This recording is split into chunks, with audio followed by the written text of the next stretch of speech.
Greetings and salutations. It is I, your host, Cinema Kane, coming back at you today. Today we are talking Teenage Mutant Ninja Turtles Mutant Mayhem.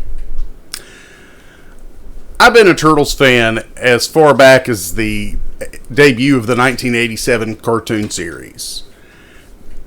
And I gotta say, I was not sure what to expect from a Seth Rogen written and produced Turtles movie. When I saw that he was also voicing Bebop, that I kind of grinned at and said, yeah, of all the Turtles characters he could voice, that would be the one I would have said he would have probably been most perfect for. Story-wise, Mutant Mayhem is different from any Turtles movie we've ever gotten, because it's the first Turtles movie that presents a large, vast majority of the characters we've seen and known for years in the cartoons, comics, and whatnot, but all in one feature-length film. We've got a brand new villain this time, named Superfly, voiced by Ice Cube. He's great in the role. He's really funny at times. In fact, most of the characters are very funny in this. That's the one thing I'll give it, is that the comedy in this is definitely escalated to, yes, juvenile degrees, but at the same time, it's doing something that Turtles movies have kind of forgotten how to do in some cases, which is it's remembering to have fun with what it is, because it's a Turtles movie, you know?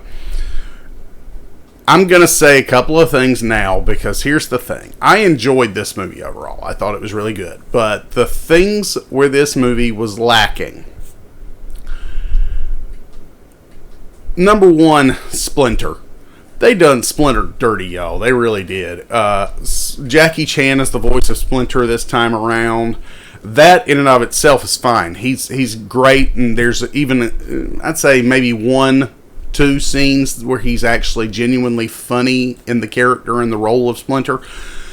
But Splinter, who has always been a Yoda, Mr. Miyagi type, is not that kind of mentor in this. It's closer to what they did with Rise of the TMNT, where they made Splinter comic relief. And I'm sorry, I just can't get behind Splinter as comic relief, because I remember how touching the scenes with those with the puppets in the 1990 film were.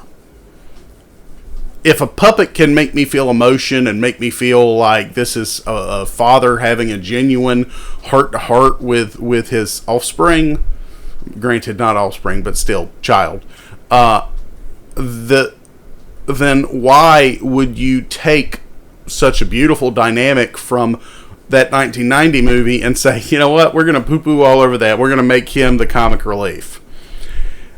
The other aspect of the story that I found very odd, now granted, the Turtles have always, to some degree, wanted to fit into human society. That's why they put on disguises in the original 87 cartoon. You know, it's not something new. But this, to me, from what I know of Turtles, because, again, I haven't seen everything. I've never seen much of the 2003 series, and I've not seen a lot of the Rise of the TMNT. Other than that, I'm pretty well versed in Turtles. So, what I'm trying to say is, why all of a sudden did they make such a big deal out of the fact that they wanted to go to a normal high school? They wanted to fit in like normal kids.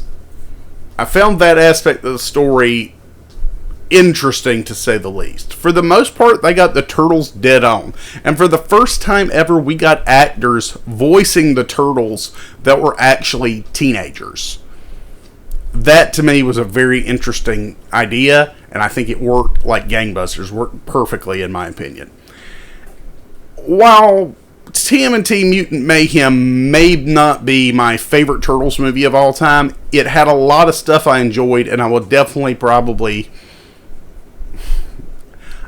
probably be revisiting it in the future. I'm your host, Cinema Kane. I hope you enjoyed this review of Teenage Mutant Ninja Turtles Mutant Mayhem. If you did, don't forget to click like. Don't forget to subscribe. Don't forget to click that bell notification so you know every time Cinema Kane has a new video uploaded. And don't forget to share this on all your social media platforms. Still trying to grow the channel to 100 subscribers by the end of the year, and as of the recording of this video, I'm only at 48. So help me raise those numbers if you will. I'm your host, Cinema Kane, and I'll see you next time at the video store.